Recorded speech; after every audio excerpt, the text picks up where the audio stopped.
kidnapping for ransom? How come they're not kidnapping the millionaires of Haiti, who many of them are white, therefore very visible? You would think that they'd be easily attacked.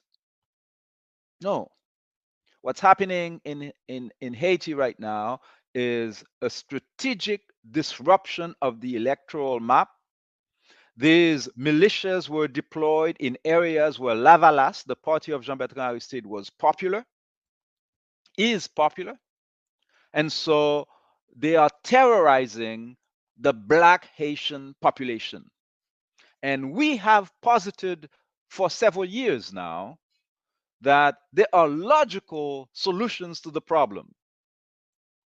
Two of the main leaders of these militias who have armed them, and according to the UN report, Michel Martelly, the former puppet